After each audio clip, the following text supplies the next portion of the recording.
We are going to learn how to prepare a delicious cocktail called tequila sunrise. First, we are going to add orange juice.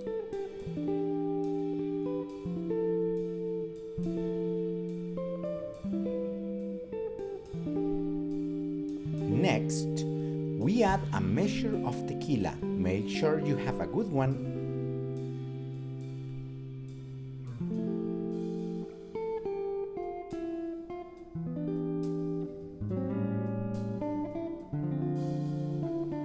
Then, we are going to pour a measure of grenadine.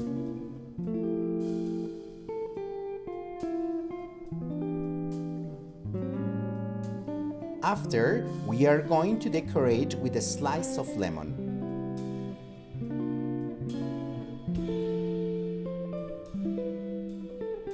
Finally, you can enjoy this delicious cocktail.